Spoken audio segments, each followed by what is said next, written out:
As some of you may have noticed, there have been many playlists about being evil or being villain on YouTube. But why is it that these vibe are what we would call aesthetic, to please ourselves with something so cynical and wild? Strangely enough, I kinda have the answer for it after I read from the Red Fog. Being a villain means you're in a different mindset than the usual you, and it's also a sign of isolation. To stuck in your own world and enjoy whatever may come to your mind, isolating yourself from the world and have a corner for yourself.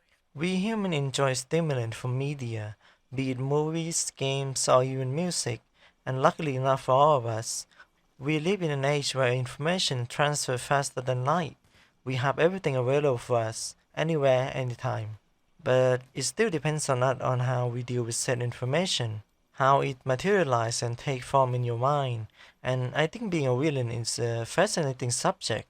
To be some evil mastermind would plot to achieve something.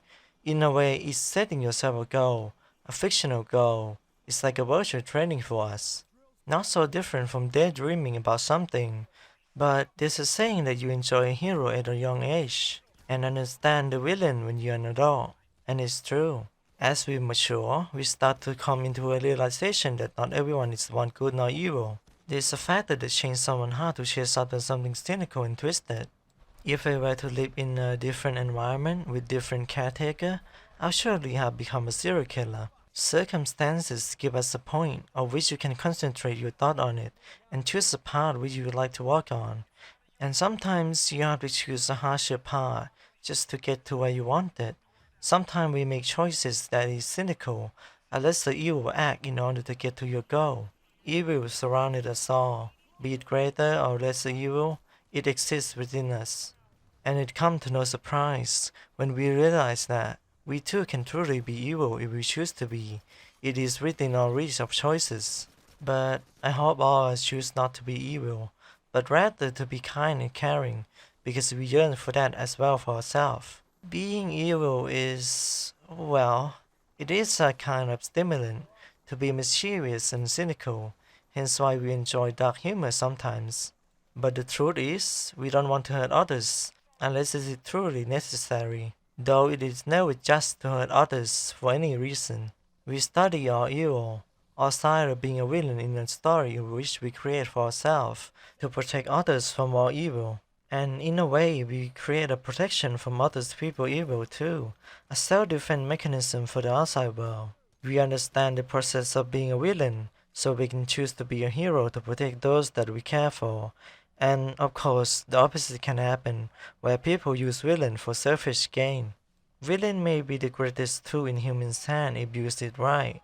It takes a lot of effort to be or not to be a villain, and how we use it. It's all different and unique to all of us.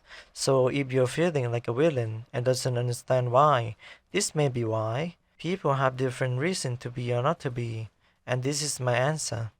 I'm just going to get personal here for a demonstration.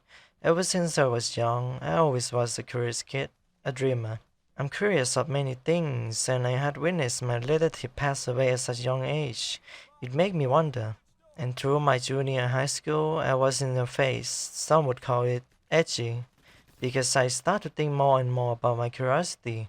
I was a weak kid, and in my head, I wish everyone would just disappear.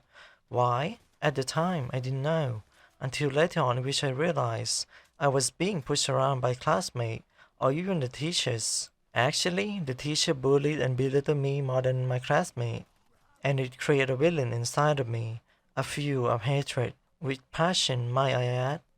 I started to carry a knife to school.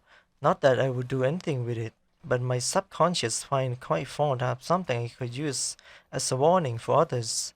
I wasn't trying to hurt them. I was learning how to preserve myself in order to save others from my evil.